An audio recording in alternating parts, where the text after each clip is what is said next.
I think the job of being a teacher is so rewarding in so many ways. The connection between you and the whole class, that's still unbeatable. When my pupils are successful, it feels incredible. I think the greatest thing for me is seeing the pupils that I teach love the subject as much as I do. I don't think there's any other job where you get the same satisfaction. That's why I chose to teach. You could get £26,000 tax-free to train. Search Apply to Teach. Selected subjects only, subject to eligibility. Ladies and gentlemen. Ladies and gentlemen. Podcasting since 2005. You're listening to Gamertag Radio. With your host, podcaster Hall of Famer Danny Pena, the always opinionated Paris Lilly, and from outside of the norm, Peter Toledo. This is Gamertag Radio. Here we go.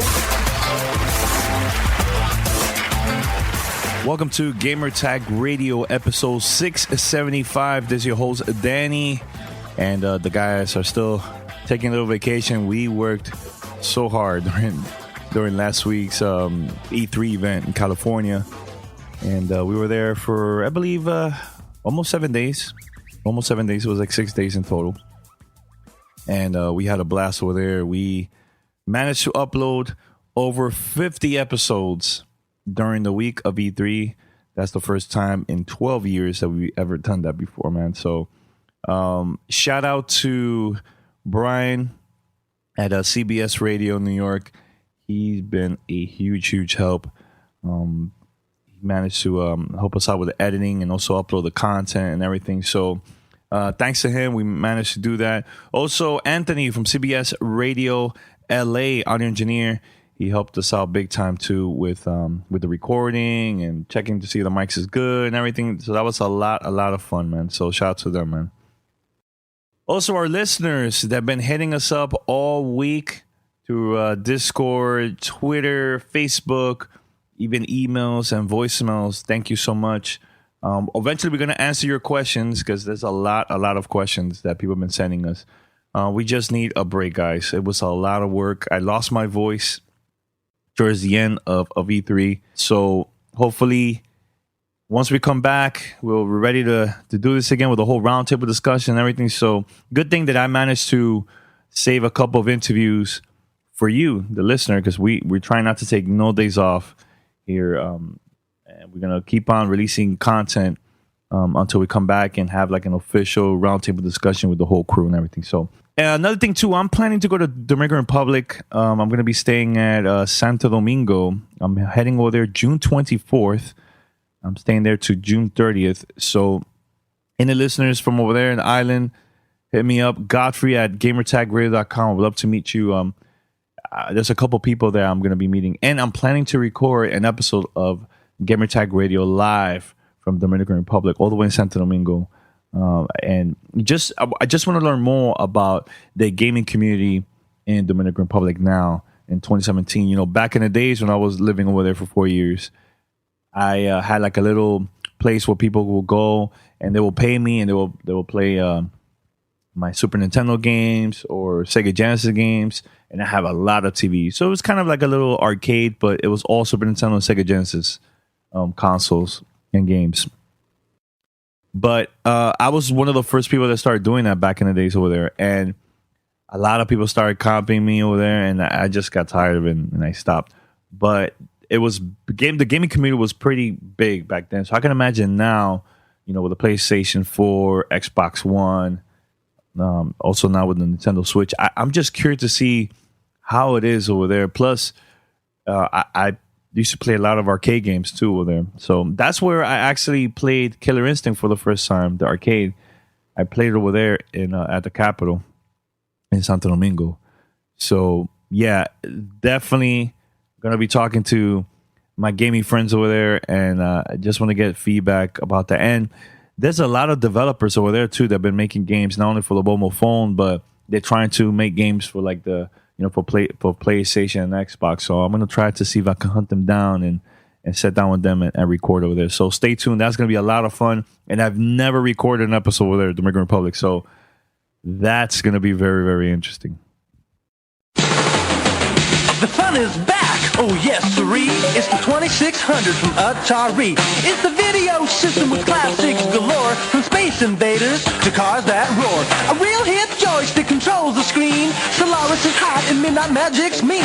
And one more thing, it's got a special low price. Under $50. $50? Now isn't that nice? The fun is back, oh yes, siree. It's the 2600 from Atari. Today's episode of GTR is going to be very special to me because, you know, back in the 80s, my grandmother surprised me and my cousins. She purchased 4 Atari 2600, and they gave it to us for Christmas. And I was super excited because, you know, that was my first video game console at home. First time playing Defenders, Pac-Man, Asteroids. Oh my God, so many games. And during E3, I've been going back and forth with Nolan Bushnell. For those that don't know, he is basically the creator of Atari. You know, he sold it years later after he created and launched the company and everything. But we met at E3, and let me tell you, I'm not gonna lie, I was a little bit nervous. You know, I never get nervous. You know, when I interview someone for the show, but for some reason I was very nervous to meet him. You know, because of him, I became a gamer, and you know, I started playing a lot of video games, and I also started my podcast all because of that console. So, you know, I talked about that with Nolan. We had a great conversation. It was crazy because originally we were going to record it. We were going to record the interview.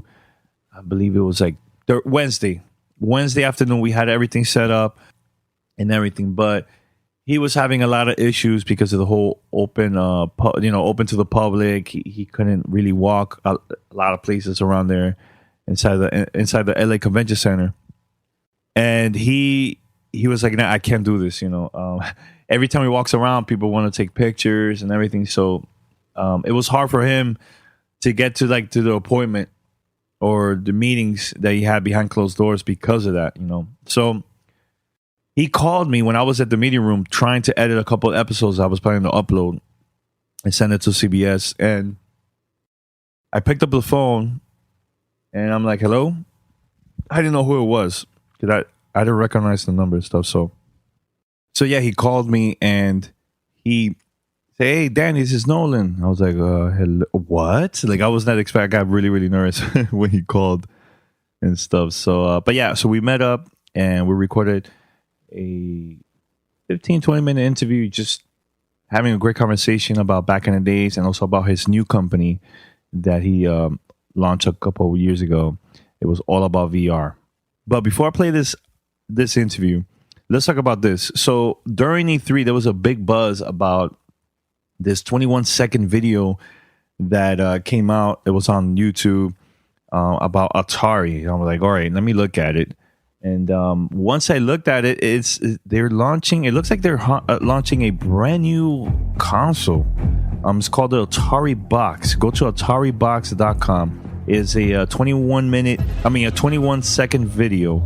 It has shots of retro wood grain with the Atari logo, and it shows. I think on the website it says "coming soon" at the end too of the video. But on the website, there is this thing where you could sign up to get, you know, the first details about any updates, you know, for the media. If you're a developer, you could sign up to, and so on. So super curious about this. Is this going to be like an old school type console where you can play like all the retro games, or this is going to be a brand new console? It looks like a brand new console to me. But Venture B interviewed the CEO of Atari, and it's confirmed that they are working on a upcoming console revival. Right now, there's not much details about this and when the system is going to be available. But apparently, it's based on quote unquote PC technology. So super curious about this. What you guys think? Go to AtariBox.com to find out more information about this.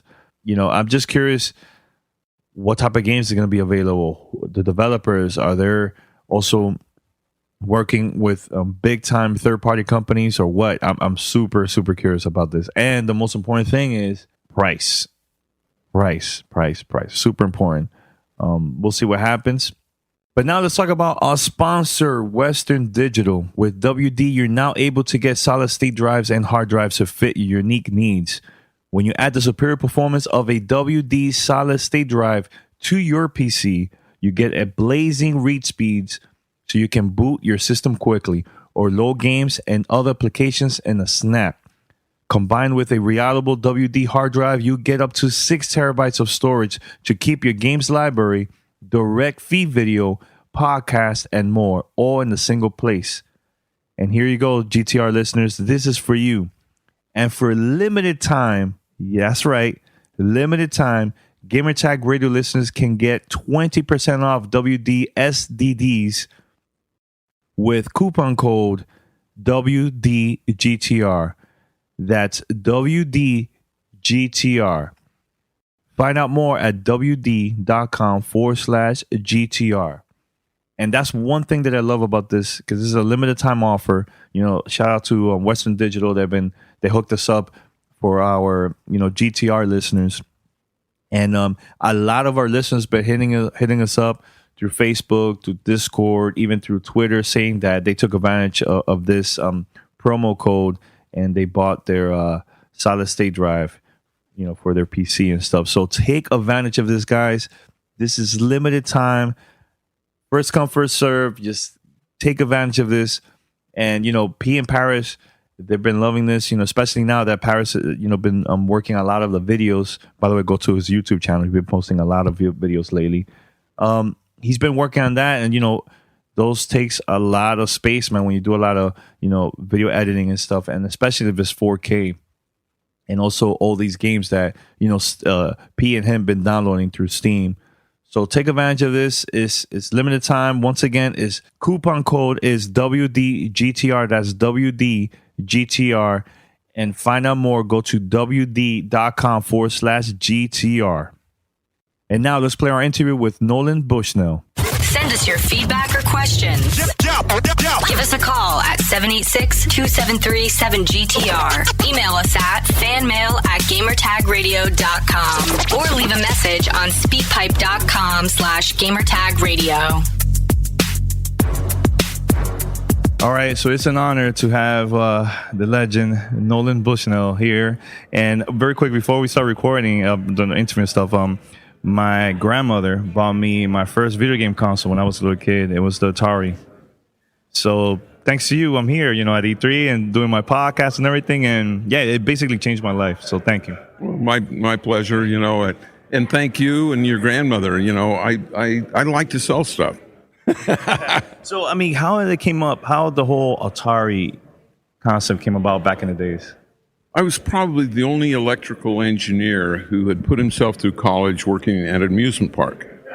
And so I became manager of the games department, and along with the Midway games, I also had a couple of arcades under my jurisdiction. And so I understood the economics of the coin-operated game business. And then Winters, pursuing an engineering degree, it was just at the beginning where they were hooking screens up to big computers. And so a guy named Steve Russell wrote a game called Space War, and I was addicted. But I knew that if I put a coin slot on it, it'd make money. But 25 cents a play wouldn't work on a $300,000 computer.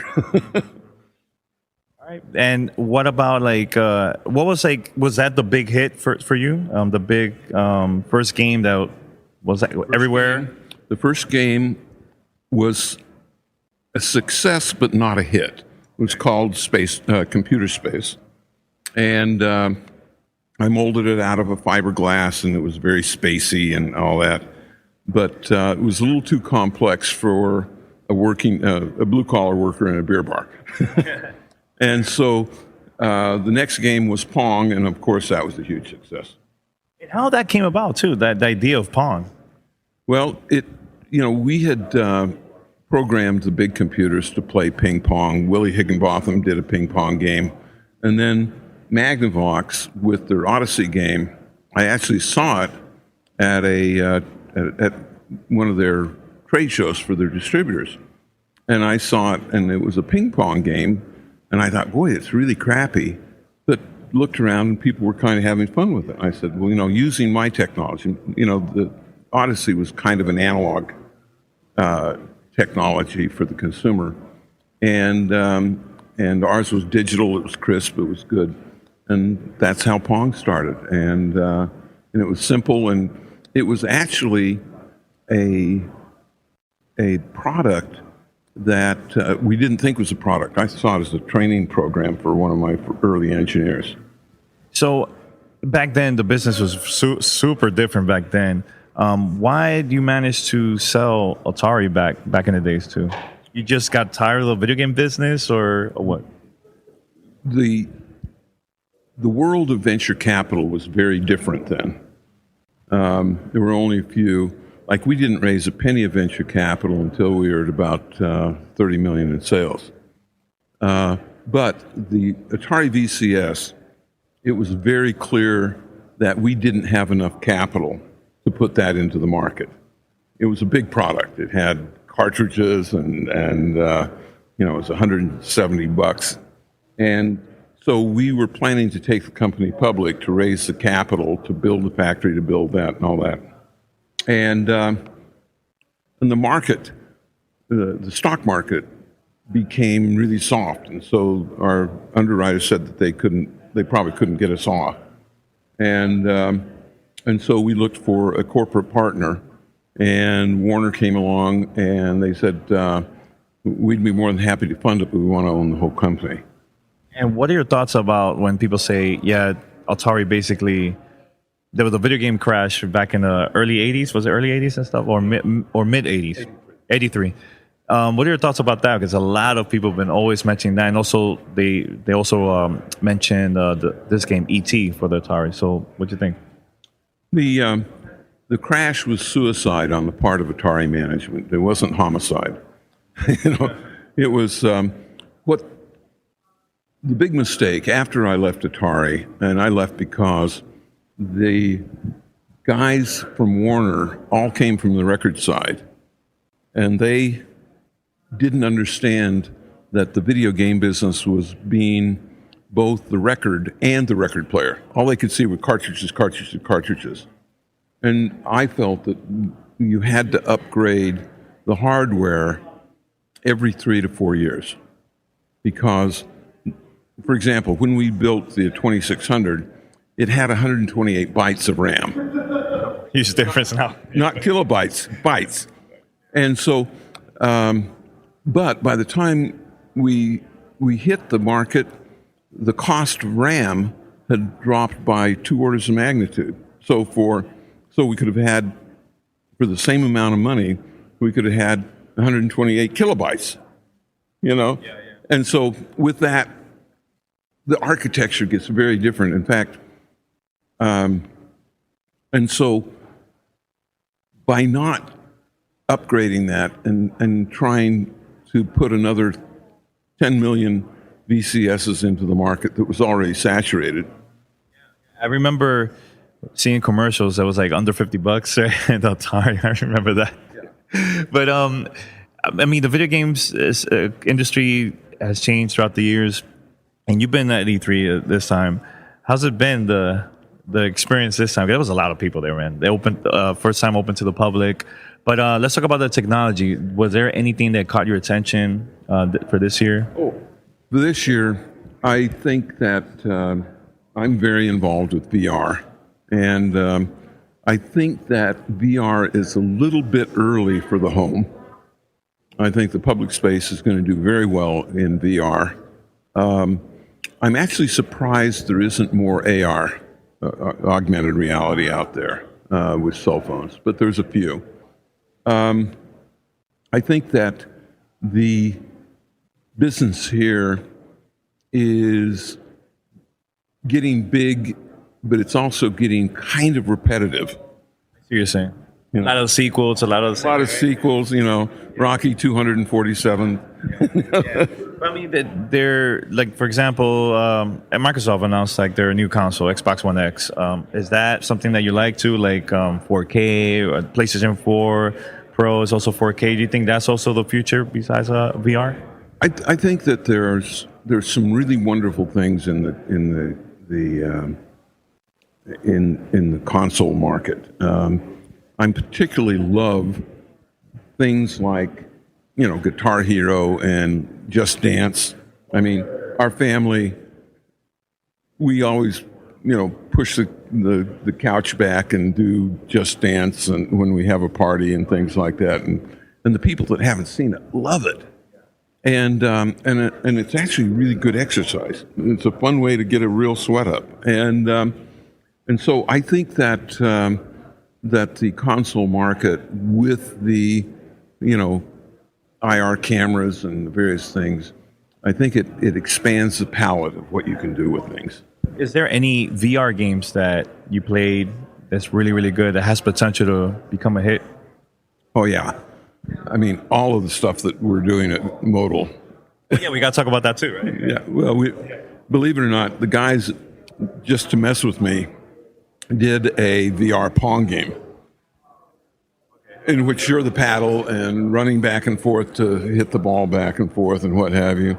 And it's just damn fun. And so we're shipping next week. Yeah, wow. Okay, and that's only going to be available where? Steam, PC, or? No, it's only going to be available in public spaces.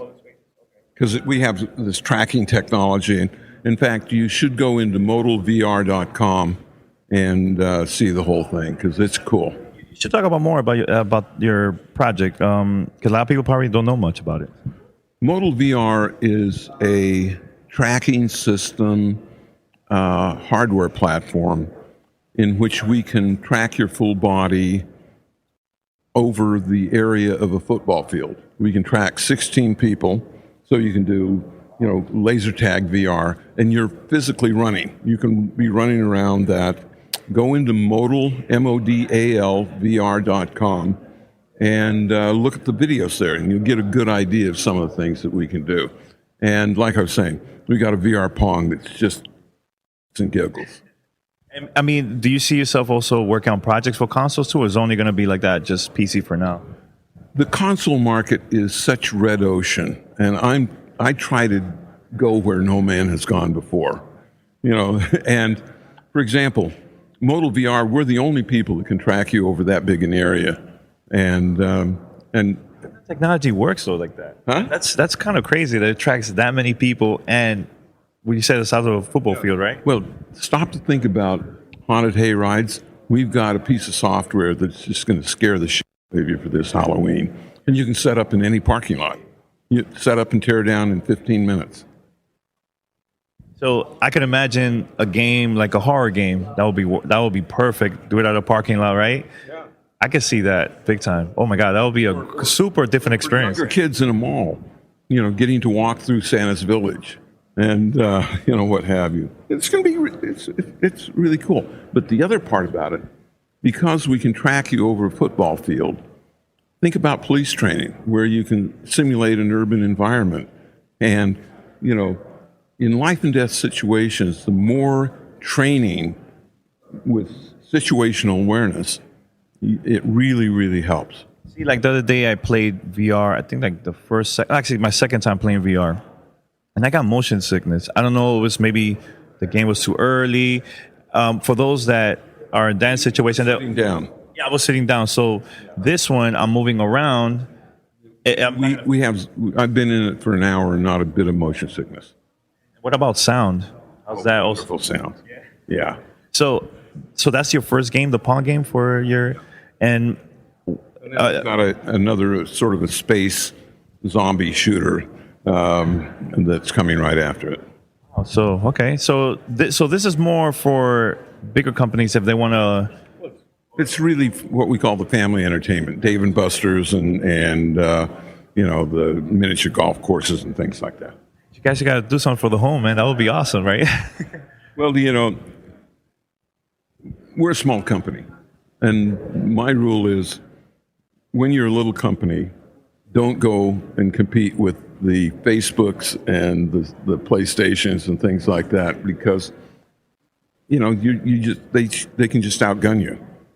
And so we're going to be very happy we believe that we can create $1 billion in revenue in 4 years.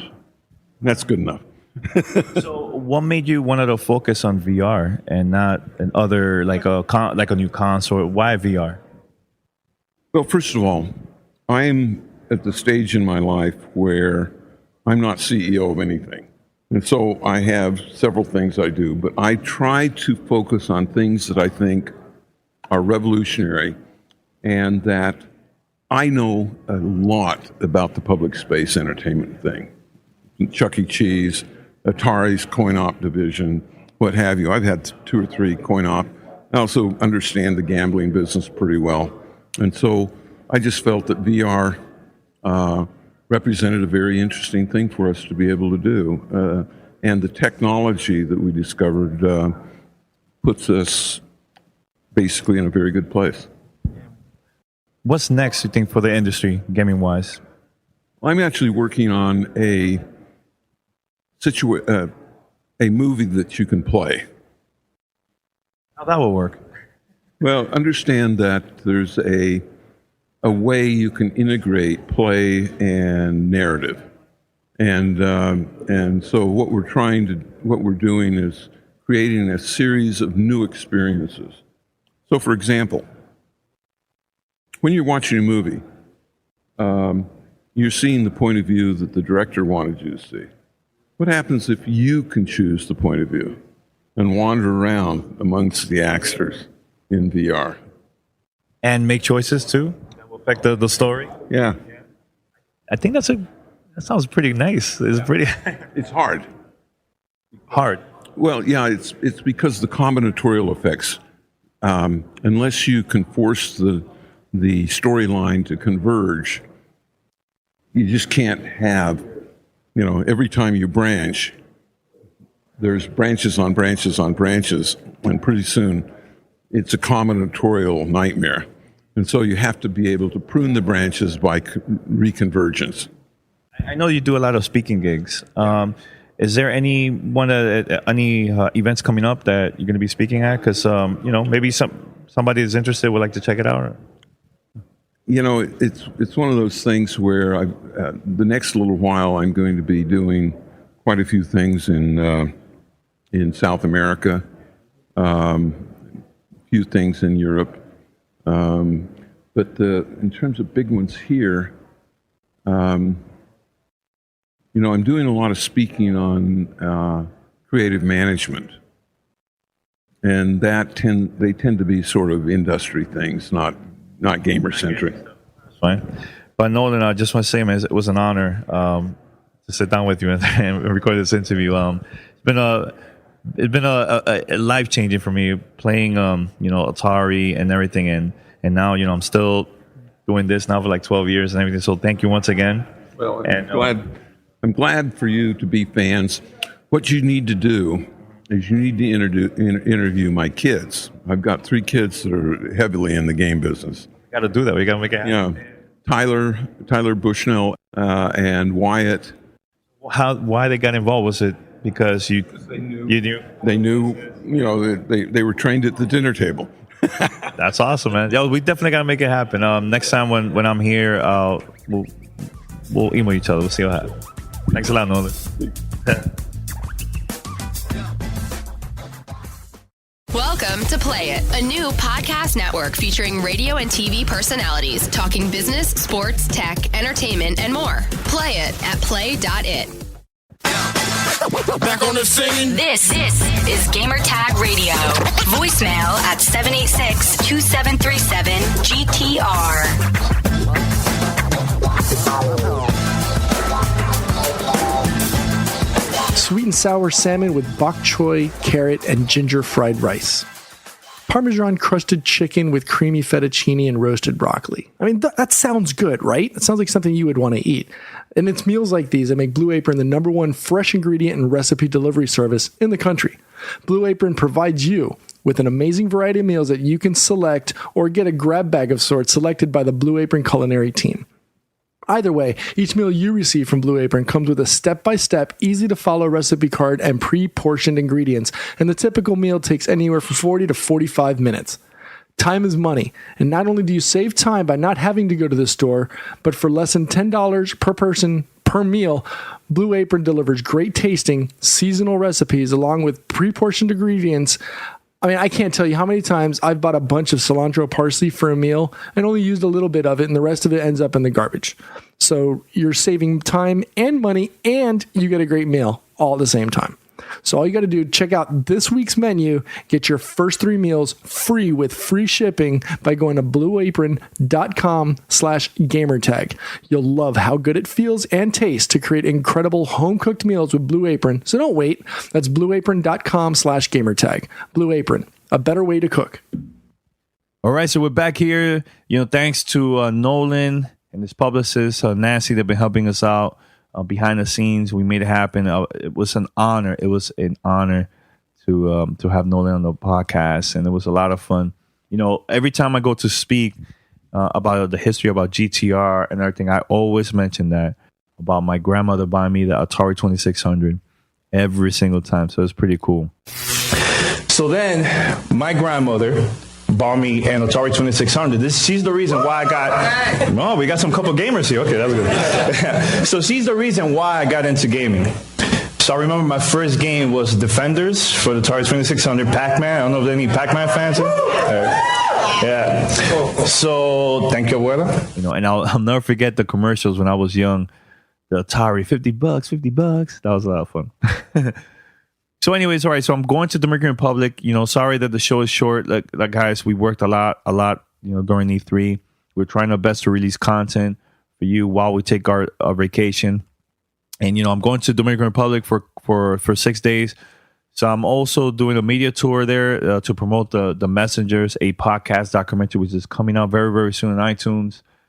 Also, I'm going to promote GTR because I think it's very important to I want people to learn more about, the business side, the community side of gaming and stuff, and learn about, how we've been doing this for so long, for 12 years, when it comes to with podcasting and stuff, and why we've been so successful.